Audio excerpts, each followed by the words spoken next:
अस्सलामु अलैकुम वरहमतुल्लाहि वबरकातुह। आगे बढ़ाते हम निकल पड़ा था नमाज के शराइत।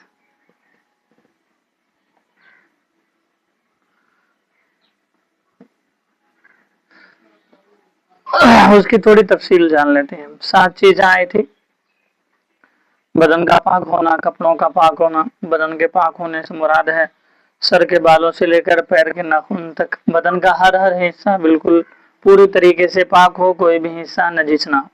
अगर कहीं पर नापाकी या गंदगी लगी हो तो नमाज से पहले उसका धोना जरूरी है, उसके बगैर नमाज सही नहीं होगी। और जगह का पाक होना, जगह के पाक होने से मुराद ये है कि जितनी जगहों पर बदन का पाक होना, जगह का पाक होना,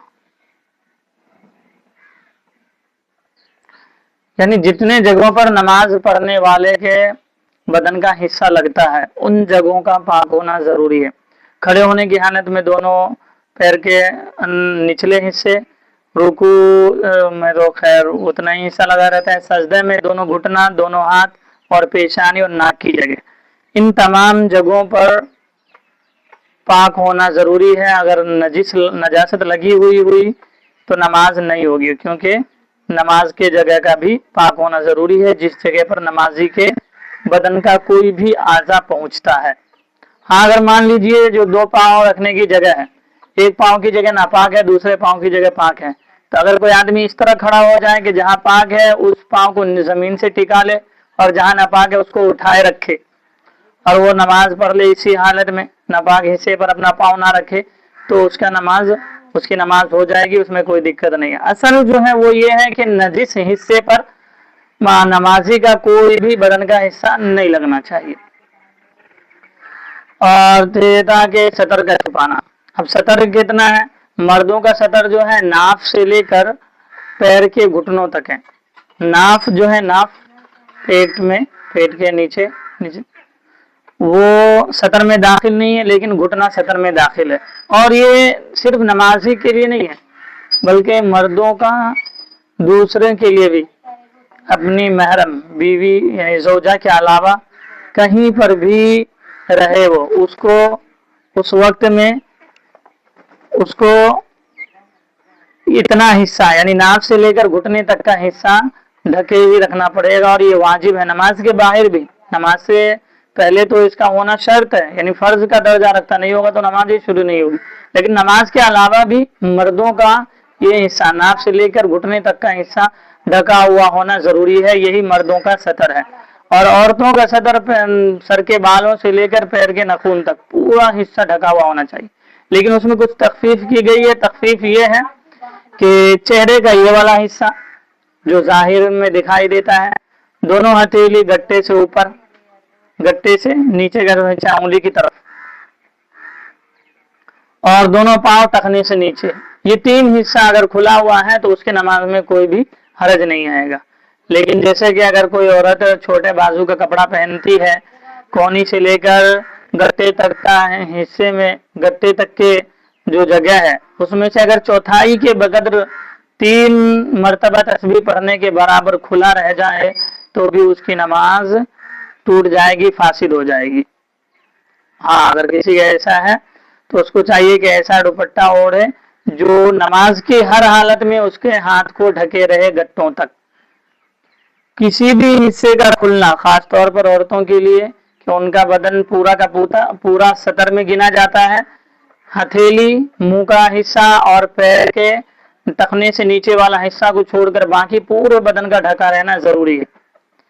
अगर कोई भी हिस्सा चौथाई के बकदर खुला रहा तो उसकी नमाज नहीं होगी। यहीं पर अगर कोई मर्द इतना बड़ा कपड़ा पहन ले जो नाप से लेकर घुटने तक है तो वो नमाज अदा कर सकता है। क्यों? क्योंकि उसका सतर ढका हुआ है।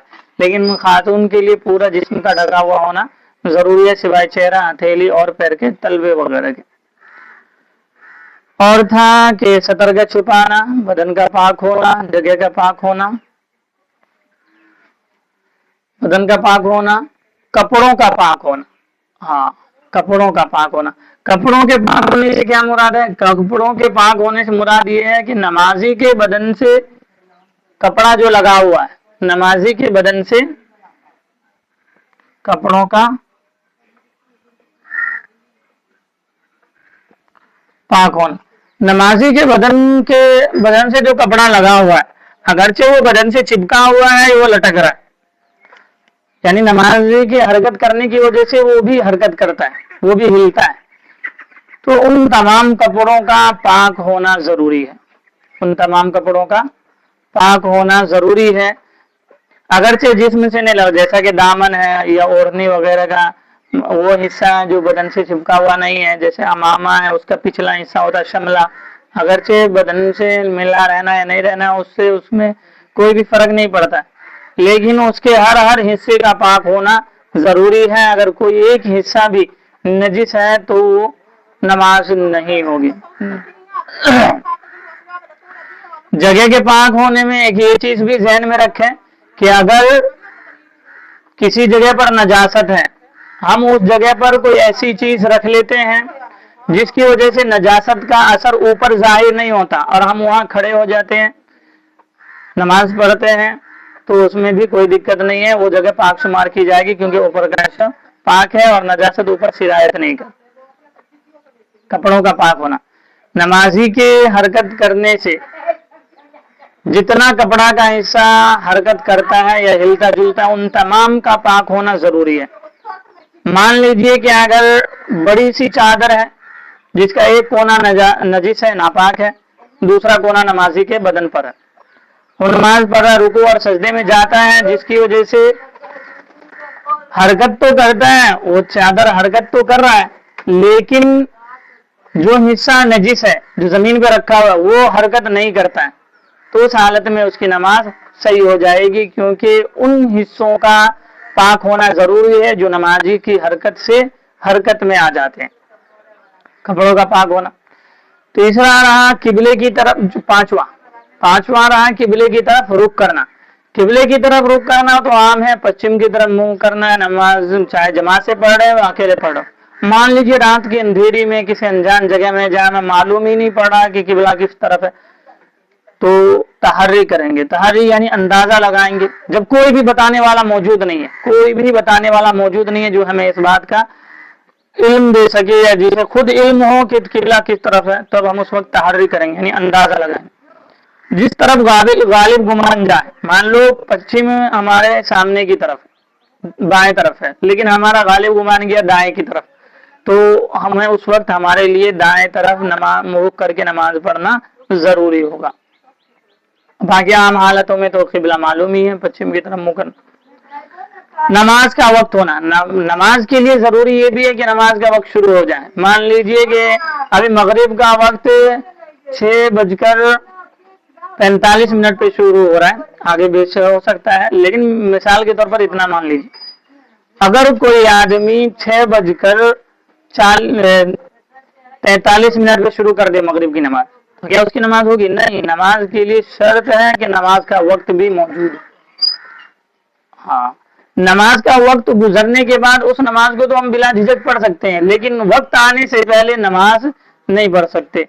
हाँ, क्या कहते हैं, नफल कज़ा वगैरह पढ़ सकते हैं, लेकिन वक्तिया नमाज, जैसे अभी मुझे मगरिब की नमाज पढ़नी है तो मगरिब की नमाज नहीं पढ़ सकता आज की। क्यों? क्योंकि अभी उसका वक्त ही नहीं शुरू हुआ। जब उसका वक्त शुरू होगा तब हम उसको पढ़ेंगे। नमाज के लिए वक्त का शुरू होना भी जरूरी है।